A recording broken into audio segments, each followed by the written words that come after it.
Good evening, everyone, and welcome back to the Brian Crombie Radio Hour on Saga 960. I've got the pleasure tonight of reintroducing you to Dr. Rebecca Rosenblat. She is a psychologist, a clinical sexologist, a therapist, a couples therapist, an individual therapist. She's got a great website called talkwithrebecca.com, where she posts a lot of really interesting videos and articles. And provides therapy, both in person as well as via the internet, to couples and to individuals. We've had a couple of interesting conversations in the past. We've talked about how men and women communicate differently. Mm-hmm. We talked about attachment theory and narcissists and how people get sort of really attached to people long term. And we talked, it was almost like the Stockholm syndrome that you described. We had a really interesting conversation about sex addiction, which was interesting. And we've talked previously about the 10 commandments of healthy relationships. That was interesting. Tonight, we're going to talk about a really difficult topic that it's going to be interesting to hear what you have to say, which is infidelity. And can marriages recover from infidelity? What do you think? Can they? Absolutely, but it takes work. As long as both parties are truly committed and they're willing to do whatever it takes. The most interesting thing is when I work with couples in that particular situation where they're willing to do whatever it takes, they'll turn around, they'll say, strange as this sounds, that was the best thing that happened to us. Really? Because we're closer than ever. Because otherwise we sort of take each other for granted, we kind of go through the motions, day-to-day emotions. But when you're about to lose something and you're really invested in it and you realize how precious it is, suddenly people work at it, formally work at it, and they can get closer. Why do people cheat? Why do people cheat? Primarily when you stop feeling special at home and somebody else makes you feel special, you eat it up, you gravitate to it because it's a survival instinct to go to someone who's not neglectful versus someone who is neglectful. And on most affairs, and by no means all, but most affairs, I want to say, start off as an emotional affair. So the intention wasn't to go, bounce your ball. The intention was just kind of to, just talk with each other, right. Make each other feel good. So what's an emotional affair and how's that different than a sexual affair? It's just a friendship? It's more than a friendship. It's when you are sharing more with this person than your own partner, when it's taking emotional energy out of your primary relationship. You're sharing more with this new person than you are with your actual partner. Yeah, and often it's the about case. What's going on in your life and your challenges and issues. Even your and problems. relationship, you're taking secrets like family secrets, what's going on in your relationship, and you're sharing with them. So you're talking about your problems in your marriage with someone else rather than with your partner. Right. Now, in some cases, people feel, okay, it's over and it's okay. And they do turn to the person as a friend. Yeah. But if they are in the thick of it, like they have no intention of leaving the relationship and they are discussing what's going on in their relationship with someone else and sharing more details with them, and also more excited about seeing them. So this is, when you're getting little texts and sex and whatnot, your heart skips a beat and you can't wait to look at it. Dopamine is going crazy and you become like this dopamine junkie. You're waiting for the next one and the next one and the next one after that. So are affairs addictive? Oh, yes, they can be. But the hardest part is a lot of people don't recognize this as an affair because the skin-to-skin contact hasn't taken place. So man, they're in there. They're so emotionally invested. They're so connected. This person becomes a lifeline. They make them feel alive. And yet, because there's been no skin-to-skin contact, they don't treat it as an affair. And but you're saying it is. Yes, it is. An emotional affair. Anything that takes emotional energy away from the primary relationship is an emotional affair. Anything that takes sexual energy away from the primary relationship is a sexual affair. In some cases, it could be flirtation. In some cases, I have lots and lots of people that have open relationships, so that doesn't even count. So it's whatever takes the energy away. Fascinating. And you said that the worst thing to do when an affair is discovered is to say it meant nothing. Yes, because you might think that you're trying to minimize it, but in fact, you're invalidating the other party's pain, and you're also saying you meant less than nothing. So this meant nothing, but you were even less. And then there's other things too that shouldn't happen, like you don't let things leak out a bit at a time, because you don't want to do staggered disclosure. You can't. What's a staggered disclosure? When you're sharing bits and pieces. So you tell me something, I go, is that it? And you go, yep. And then I find out the next thing. And then you go, yes, and that, and that. So then even after you've discovered everything, you're not certain what else is lurking. Right. So you don't do that. You don't defend the affair partner.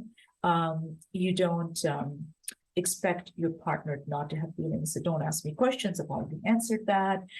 Stop crying. Can't you just move on? I want to move forward. Why are we still stuck? All those things that people say. So those are not healthy things. Or they refuse to offer transparency. So transparency. Yeah. Okay.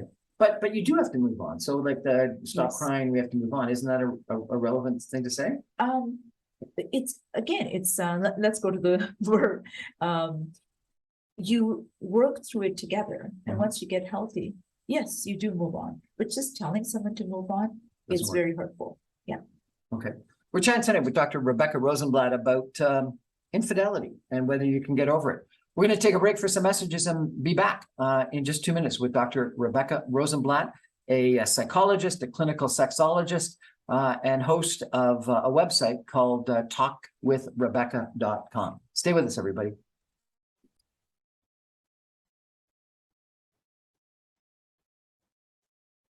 Welcome back to the Brian Crombie Radio on Saga 960. We're chatting tonight about infidelity and can you get over it with clinical sexologist, psychiatrist, psychologist, therapist, Dr. Rebecca Rosenblat, who's got a website called talkwithrebecca.com if you're interested in more information about her therapy. You said that there are 10 things that must be avoided when an affair is discovered. Can you review some of those things with us? These are some of the things that we talked about. You don't do staggered disclosure. You don't minimize their feelings. You don't try to take the other party's side. It wasn't their fault. It was me. Like, how's that going to help you?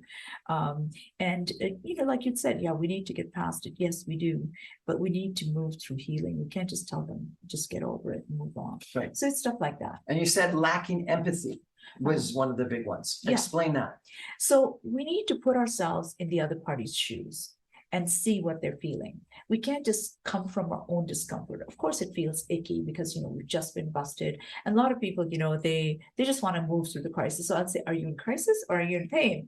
And they say, well, both. Or someone would say, well, we're in a crisis. What a stupid question. I go, okay, so you just want me to help you move through this as quickly as possible. But if the person says, I'm in pain because of the pain that I've caused, then I know that they really are looking for a change. So if they're in crisis, they're not wanting a change. But if they're in pain, they're ready. Well, they could still, but if they're just interested in managing the crisis, then they just want to move through it as quickly as possible. They're just like, help me manage this, help me get out of here. It feels really icky. But when they're in pain for the pain that they've caused their partner, or they're hurting because of what's just happened, then I know that they really want to work on the relationship. So it's an organic thing. You do move through it. Nobody wants to stay stuck in it, least of all the partner. And when someone says, get over it and just move on, they're not enjoying being there. Right. Yeah, they will move on as soon as they can. So let me ask you a question. When an affair is discovered, should they tell all? Well, there's two parts to it. First of all, you do need to let them know everything that happened. You don't hold back, because otherwise you end up in a staggered disclosure situation. But you never, ever, ever, under any circumstances, tell them the gory details. And never tell the gory details. Never tell the gory details. Everyone says, I want to know. And I know they don't want to know, because once they know, like, you have this visual image and the video is playing, you had the movies playing in your head about what they did with another person. And all of a sudden you ruin your own sex life. There's like very slim chance that intimacy will be hot at that point. So you don't want to see something that you can't unsee. So don't ask for the gory details, and I encourage people, tell them everything that happened. So, I slept with so-and-so, it was protected or unprotected sex, etc. But not going into who did what to whom for how long. This is not porn. It's not porn. Yeah. So you don't have to give all the details. Yeah. Because invariably, when there's details, the partner will say, they had pornographic sex. So you really think that couples can get over affairs and rebuild relationships? I see it every day. Really? Yeah. How often do affairs take place? Is this a big statistic? Do a lot of people have affairs? It depends on who's done the research, but so far the consistent research that we find is at least 20% of men will admit to sleeping with someone outside the relationship. So I'm saying sleeping, but not counting emotional affairs. And minimum 13% of women will admit to having sex outside the relationship. And I think the numbers are a lot higher, because particularly for women, because we don't want to admit to it. And particularly women, they'll justify it. They'll say things like, but I fell in love with the person. I didn't anticipate. And sometimes they believe there's more attachment than there is. And it's crazy. It'll go to the point where they don't want to cheat on the fair partner with their husband. What? Yeah. They'll stop having sex with their husband because they don't want to cheat on the fair partner. It's crazy. But I'm finding more and more women that I work with, they're hanging out in Ashley Madison. They're looking for something. They're just scoping and they're genuinely looking for something extra. These are married women that you deal with, that you're providing therapy to, that are hanging out in Ashley Madison because they want to have an affair. Because they want to have sex. They're looking for sex. And they don't want any entanglements. They don't, but people do end up falling for each other. If you're having more fun with this person versus what you're unhappy with at home, it's very easy to do that. Human beings, right? But yes, a lot of times they'll say, the whole thing in Ashley Madison is it's like, okay, we're not going in this to fall in love, get married, leave our families. That's not the intention at all. You keep your family in your life, I keep mine. We just get together fairly regularly and have some fun. And when it stops being fun, people move on. But there's lots and lots of females I'm working with who really we're looking for something. So do you think it's more than 13% or 20%? Oh, absolutely. I mean, I would be willing to say 50-50, but I have a very skewed population that I look at, being an infidelity expert, because they're coming to you if they've got some challenges. Yeah. Okay, so you have a different sample size. Slightly skewed numbers. Sample. Yeah, definitely. Can trust be rebuilt? Yes, it can. It takes a lot of work. Will it get to 100%? Absolutely not. But do we really trust anyone 100% anyway? So fair or not. But there's, I have an acronym for it. So in order to build trust, first of all, T stands for truthfulness. So the person has to be able to accept responsibility. You have to be able to say, this is what happened. This is what I did, without blaming the other party, taking ownership, our responsibility. And here you don't do a generic, I cheated, I'm sorry. You basically list all the ways that it impacted the other party. So it made you question your self-worth. It impacted your self-esteem, made you question your place in my world. It's impacted your relationships. You're walking around in shame. You're not working, you're not sleeping, et cetera, et cetera. So once a person highlights all the ways that they've impacted and wounded the other party, that's when the other party can start to heal. Right. Until that happens, the other party cannot start to heal. They need to know that you truly get it. Okay. And then you as understanding? Yes, you is understanding. So here, the two of you sit together and you try to figure out, why did it happen? Because if you don't know why it happened, you can't change the context. You don't change the context, you're going to go right back to it more than likely. Right. So trust is T for truthfulness, R for responsibility, U for understanding. What's S? S is basically having a strategy. How are you going to get through it? So through understanding, was it because we were disconnected? Was it because we were neglectful of each other? We were busy, kids, work, whatever took over. Does it happen when the person gets drunk? Are they close to someone who's very tempting and they're getting a little too close? It could be like an emotional affair thing. So once you highlight what that is, then you come to an agreement that we are going to spend more time. We're going to reconnect. We're going to rebuild the relationship. We're going to see a therapist. So you have to come up with a strategy, because like I said, if you don't change the context, you'll end up right where you were. Do it again. Does going to a therapist help? Yes, if the therapist is an infidelity therapist. Lots of people are generic and they say, oh yeah, they handle everything. So I say, if you're looking for a therapist, you go to psychologytoday.com and somebody has that many specialties listed. That means chances are, I'm not saying always, that they're just generic. But when they have a handful of their specialties listed and they're saying what they do, what kind of therapy they use, that's the person you want to go to. But you can have a big wait time. And you are an infidelity therapist, is that correct? Yes. As well as a sex addiction therapist. Yes, there's some overlap between the two. So those, and I'm also trauma therapist, etc. So I believe that you should just list your competencies. But I mean, people have worked very hard. They've incurred probably 100,000 in student loans, so they do have to work. So sometimes people list everything, but it's like a GP. It's not wrong. A GP can basically deliver a baby, do open heart surgery, but you want them to. Okay, and then the last T? The last T is basically tracking. So now we have a strategy. We know what went wrong. We have a strategy. We're tracking. So there has to be some kind of accountability. There might be transparency. And we're trying to see. So when someone comes in to see me, I'll say, what is your goal? And how will we know when you reach that goal? You know, we want to be intimate again. What does that look like? You walk down the street holding hands, you smooch on the couch, or you're actually having intercourse. And so you have a schedule for the intercourse? Nope. Or a schedule for the walking down the street holding hands? No, it's just, are you able to do that? Are So you we able to- establish, how will you gauge it? Well, when we feel comfortable holding hands walking down the street or having regular sex. Okay. Can you like monitor, or gauge, or like evaluate trust? It's really hard to do that. But what I say is, don't ask questions of the person because you're not going to believe them anyway. So why waste their time and yours? It's just a futile exercise, and you don't set them up. This is when you say, how many drinks did you have? Let's say drinking was a thing. And the person says, oh, just a couple. And you go, nope, I just saw 6 empties. Well, then why are you asking me? Right? So that's a setup. While I was trying to give them an opportunity to see whether or not I can trust them. No, that's entrapment. And then if you're snooping around, that's not healthy either. You have the right to transparency. But if you're snooping around at a time when you're both trying to be forthright, that's not great. And the problem with snooping is you can only prove something. You can never disprove something. So you're not going to say, I didn't find anything. They're cool. So instead, you're better off looking. That's interesting. You can only prove something, you can't disprove it. Yeah, because if I don't find anything, then it doesn't mean it's not happening. It could be that you just, now that you got busted, you're just better at covering it up. Right? So it's a very futile exercise. There's no good that comes out of it. So I say look for 5 A's. So they give you attention, they give you affection, appreciation, and they're able to, they're always there for you with respect to giving you the safety to be able to say what you're feeling without fearing judgment. So there's that.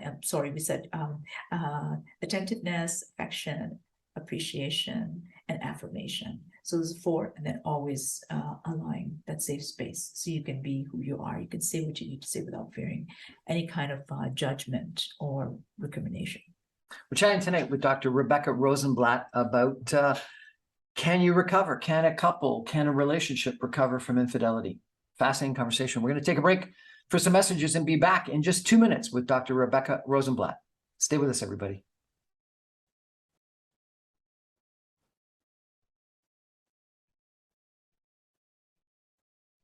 Welcome back, everyone, to the Brian Crombie Radio Hour on Saga 960. My guest tonight is Dr. Rebecca Rosenblat. We're talking about, can a couple, a marriage, recover from cheating, from infidelity?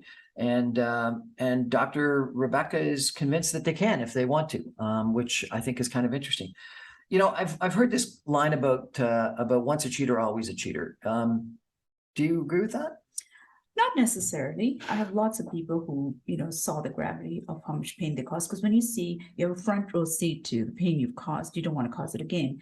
But yeah, somebody who's cheated once, they have a higher likelihood of cheating again. And, there's a whole thing with, are we a monogamous species? And, I fired out something to you on the big ball theory, so I don't know if we'll get to talk about it. What's the big ball theory?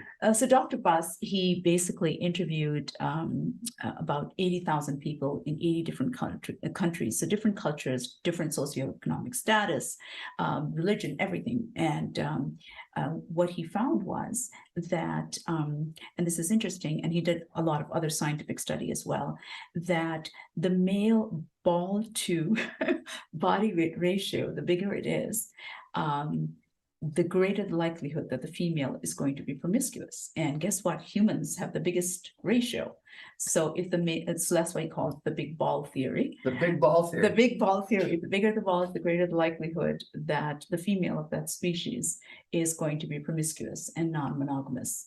And it's interesting, maybe that explains why some guys, they sort of, I'm sure they get pleasure out of it too, but their antidote is, if they're convinced that their partner is going to cheat, is cuckolding. What do you mean by that?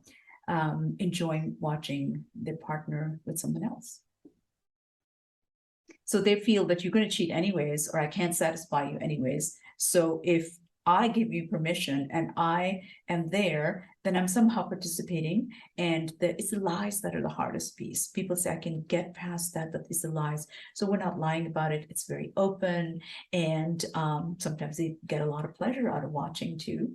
But it's sort of like, it's happening under my permission. Really? So there's some That's sense the of definition agency. of a cuckold. I didn't know that. Yeah, a cuckold is somebody who likes to watch their wife have sex with another man. Oh, Very I never knew common. that. Okay. Cuckold porn is one of the most downloaded porn. And I have lots and lots of people that have different degrees of open marriages. And that's one of the things that they do. So based on this big ball theory, are you of the opinion then that that we're not programmed to be monogamous? Well, if you look at, from a scientific or evolutionary perspective, or if we look at it from strictly biology, then yes, it's challenging because most people would say it's harder to stay faithful than not. Having said that, we're also an evolved species and we make choices day to day. We make choices. So if it's not an agreement that it's an open relationship, then it results in chaos and it can destroy the family structure. Mm-hmm. So biologically, we may be inclined to being non-monogamous, although many people would disagree with me. But psychologically, we're evolved enough to not go there because of the devastating impact it has. Well, in society, culture, religion has had such a a influence on marriage, on the creation of marriage and the idea of lifelong monogamous relationships. And I mean, the territoriality, it has merit. Like once the agriculture started, that's when territory started to happen. And eventually that marriage and monogamy came out, Well, that was because we needed to have the wife at home taking care of the kids and cooking the stuff as we were out farming, wasn't it? Yeah, you're a hunter and you're bringing home whatever. And the gatherer was taking care of home and hearth. So we've been chatting tonight about infidelity, and I guess the first thing you said is that the number one reason why people cheat is because they're not being appreciated at home enough, and they get more appreciation, recognition from an emotional affair from somebody else than they did at home. Yeah, they're not feeling special. Somebody else makes them feel special, and we gravitate to it. It's a survival mechanism. Do you think that's just because we get bored in relationships, or we pay less attention after 7 years? We get the 7-year itch, or what is it? Not necessarily. My parents were married for 60 years, and 60 years. These two were crazy about each other until the very, very end. I mean, so flirtatious, so crazy about each other. So I have seen lots and lots of that happen. It's not the norm, but it can happen. You have to nurture it. That's all. You have to nurture it. You have to make just like a career. You have to make sure that the person continues to feel special. And then you had 10 things that needed to be avoided when an affair is found out, and you're talking about it. And it's number one, trying to gloss things over, trickling out the truth or a staggered disclosure, getting angry or defensive, getting upset over the partner's emotions, breaking promises, refusing transparency, blaming the betrayed partner, defending the affair partner. That's interesting. Forcing the betrayed partner to forgive, and lacking empathy. Forcing the betrayed partner to forgive. How do you force? Like, we talked about this. At some point in time, if you want to stay together, you got to get over it. So is that forcing the betrayed partner to forgive? Forgiving and getting over it are slightly different. When people say, you got to forgive me. So a person may say, okay, I can move past it and I can work on our relationship, but forcing them, no, you got to forgive me. You have to forgive me. And sometimes they'll get friends and relatives to go talk to the person and say, come on, you got to forgive them. So when you force forgiveness out of someone, they'll say, okay, fine, I forgive you, but it's not real pardon. You have to give them the space to come to that place. And you're saying when an affair is discovered, you should tell all, but don't go into the gory details. Absolutely not. Yeah. Because it's not a porn conversation. Once you see it, you can't unsee it. So the video plays in your head. So when you do have sex, when you get back to being intimate, that vivid image is there. It's very hard to stay present when you're being distracted by that. When an affair happens, should the betrayed partner speak with the affair partner? I would never suggest it. Sometimes they do. But I wouldn't suggest it because first of all, the Then partner, they're going to get the video for sure. they're going to get the video for sure. The other person is going to make them feel terrible. Oh, he came to me or she came to me because you were so crappy to them. You weren't good to them. And they're going to end up sharing all the details of their intimate life. You didn't do this. You didn't do that. You did this wrong. And they're going to say, oh my God, like they're going to feel naked that he went or she went and shared all the intimate details. It's never a good idea. Plus they have conflict of interest. They're not there to help your marriage. They They're want the not person, there. no, because they likely want the person back. So really what the conversation is doing is to try to break them up. Yeah, it can. And they also want to justify that I didn't just go and steal your spouse. Things were pretty bad between you two, and they want to feel better, lessen their own guilt, put the blame on the wounded party. So no matter how you look at it, nobody's going to come out of it. And it's sort of like a scorched earth. Like if I'm not going to have the person, I don't want anyone to have that person. Yeah, I've had people say, well, I don't want that person, but I don't want anyone else to have them either. So they're going to talk them down and. Yeah. And then we talked about trust being rebuilt, and you had 5 words to go with trust. And the first one was truthfulness. Then you got to be honest. R stands for responsibility. You have to take responsibility for what went on. The details, yeah. The details. U is for understanding, that you got to understand what went wrong and why it went wrong.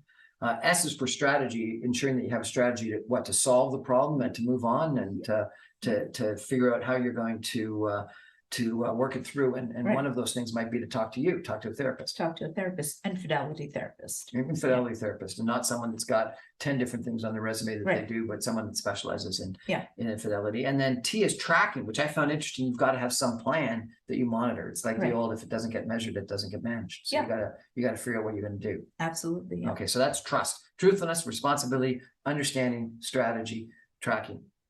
Actually, that sort of works for trust in a lot of things, not just in Yeah. infidelity. Makes sense to me. Absolutely. And you're saying the trust really can't be gauged. It's very hard to gauge it, but you can look for certain things that are there. And like I said, people try to gauge it by asking questions, by setting somebody up, by snooping. Those things are not going to Don't work. But you said that there's the 5 A's: Right. attention, acceptance, appreciation, affection, and allowing the safety to share feelings. Yeah. Attention, acceptance, appreciation, affection, and allowing for safety. Those are good rules, the 5 A's for lots of relationships in life, rather than just marriage relationships. And it's Rather than interesting. affection, of course. Yeah. Yeah. And it's interesting that a lot of times people say, oh my gosh, when my partner was cheating, those things were missing, but now those things are back. And so they can trust that more than they can trust their partner or their own judgment for that matter. And then finally, we talked about once a cheater, always a cheater. And you said that's not true. No, but they are likelier to cheat than someone who has never cheated. But they don't have to be always a cheater. I see people move away from it all the time when they see the pain they've caused. But I guess, one of the other things that you're saying is that if, you're saying 50% of people have affairs, and maybe the statistics are only 20%, but you believe it's higher than that, and that we're not programmed to be monogamous. And you had this big ball theory about. It's not my theory. It's Dr. Okay, Buss's not your- theory. And it's kind of interesting. I got to think about why I that didn't might go make- measuring why, things. why that might make sense. But what you're saying is that it happens, and so it's got to be something that we figure out how to deal with. Yeah, because So it's very painful. if a couple come to you through that because of infidelity, how do you work through it? How do you Well, I have to do you do it one-on-one or 2 with 1? Well, if they come as a couple, so we'll have a couple session, and sometimes I will request to see each one individually if they both agree, and then we'll go back to the coupleship. There's a lot of pain there. There's a lot of pain that comes in the room. So sometimes it's beneficial for me to see the pain here and the pain that the cheating partner might also experience. And also the cheating partner often has to grieve the fair partner. Otherwise, they can't be emotionally present. So those are things you can't really. Sorry, they have to grieve the affair partner. What does that mean? Yes. So if you're madly, passionately in love with this person, you're breaking up with them to save your marriage. You do have to grieve that relationship. Now, that's not something that I'll be able to say in a couple session, because the betrayed partner would be just devastated. What do you mean? They shouldn't have been there in the first place. What do you mean they have to grieve? But the reality is they need to grieve.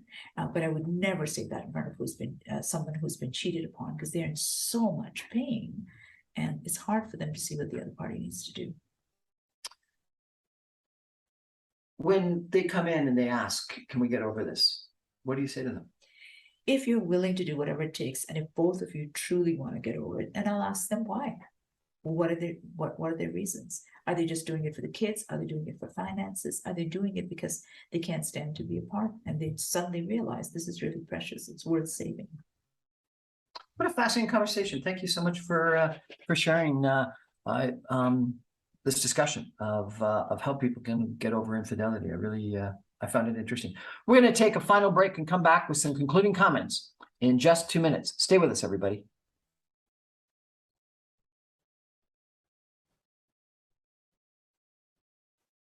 Welcome back to the Brian Crombie Radio Hour on Saga 960. Had an interesting conversation tonight with Dr. Rebecca Rosenblat. She is a psychologist, a clinical sexologist. She is an infidelity expert. She's a couples therapist. And we've been having a conversation tonight about can a relationship recover from infidelity, from cheating? And she's been quite positive that if you want to, you can, which I think is very interesting, because a lot of people, I think, intuitively don't think you can. And you know, it's interesting to me, you know, how many marriages I see that break up, and the only thing that went wrong was cheating. And maybe that's incorrect for me to say the only thing that went wrong. There must have been a lot of other things that caused that went wrong. But it's almost as if it was a bright line test. If someone cheated, it's game over, and they'll never get over it. You know, it's interesting that you're a sex therapist and a infidelity expert. How did you get involved in this? Well, why were you attracted to these areas to become a psychologist in? I was basically, when I was doing couple work, I knew that sex was a very critical part of the relationship. It's part and parcel, and you really need to be able to understand it. It's the ultimate body language. It doesn't lie. So I really wanted to become proficient in that. And so I started to study it. Then I became the sex lady in media. I mean, not a bad title. And so then I wanted to do my doctorate and really, really get into the nitty-gritties and look at what can go wrong. And it's taken me in all sorts of different directions, more than people could ever imagine. Like what type of directions? Well, I work with, I can work with sexual abuse, with sex trafficking, what is not going okay between a couple, like if there's a sexual dysfunction, if there's any kind of sexual disorder, helping people build intimacy, helping them navigate through alternative ways of doing relationship and intimacy, helping them get an understanding into their fetishes and fantasies and how to be able to navigate. Really fascinating. Sounds like we got a couple more shows here. Interesting topic, is it? Some interesting topics. So this is what attracted you, and then you did a thesis on sex abuse, correct? No, the thesis was actually, interestingly, on fallen pastors and the experience of their spouses. So these are pastors who've been caught cheating, or who are deep into sex addiction, or, lately you hear a lot about spiritual abuse, where they're using their power and authority, not just in the movies, but to be able to, access vulnerable parties. So I wanted to see, that was such an interesting cohort. I wanted to see what goes on there and what's the experience of the spouse. So it sort of ties into the other stuff. Fascinating. And so, bottom line, to summarize our conversation tonight on infidelity, you believe that if people want to get over it, they can get over it, and should they get over it? That's up to them. I would never tell them. And if someone sits in front of me and say, I will never get over it, then I encourage them to maybe think about having a therapeutic separation. Because if you're not going to get over it, don't put yourself through that. Don't put your partner through that. But if they really want to get over it, then I believe they can, provided both parties, it has to be both parties, are interested and invested in doing whatever it takes. But I would never make that decision for them, because it's not fair of me to say, get over it, because the pain may be too deep. It may Right. have landed on something else. Maybe they came from a family where they saw this go on between their parents and they know what it looks like. So can the betrayed partner truly forgive and get over it, or is it always going to come back playing in their mind years hence? if they have healed, yes, they can. If they're able to, feel some sense of agency that, this is what we'll do differently, they can. But if they haven't healed, then no, it'll keep coming up. And is it better or worse if it's just about the sex? Because you said most affairs start because of an emotional affair rather than a physical affair. So which is worse, an emotional affair or if it's just for the sex? It depends on the gender. Men have a much harder time forgiving or getting past physical indiscretion. Women have a much harder time getting past an emotional discretion. The guy's like, I was here. And the woman is, I was here. I was attentive to you. And so I don't want to make a sweeping statement. Yeah. These are generalizations. It's not absolute. But so far, every single one that I've dealt with, for a guy, it's always much harder to, and I'm sure there's exceptions, but for a guy, it's much harder to get past a physical indiscretion. And for a woman, it's the emotional. And again, when we did gender differences, guys are action oriented, Yeah. women are more about feelings. Dr. Rebecca Rosenblat, thank you so much for joining us tonight and talking about getting over infidelity. We've had a series of conversations with Dr. Rebecca Rosenblat, a psychologist, a clinical sexologist, a therapist. Her website is talkwithrebecca.com. We've had a great show on how women and men are different in the way they communicate. We had a conversation about attachment theory and the different types of attachments that people have with other partners in their life. We had a conversation about sex addiction, which I actually got a couple of emails about that people found very helpful and interesting. We've had a conversation about the 10 commandments of healthy relationships. And then finally today, we've had a conversation about infidelity. And I think we're going to maybe have a conversation sometime about the 5 love languages, which I'm looking forward to as And well. sex. Don't forget you said sex. What are we going to talk about on that? Who knows? Who knows? We'll find it interesting. That's our show for tonight, everybody. Thank you so much for joining us. I remind you, I'm on every Monday through Friday at 6 o'clock on 960 AM. You can stream me online at www.saga960am.ca. All my podcasts and video casts are available on my website, briancrombie.com. And don't forget that if you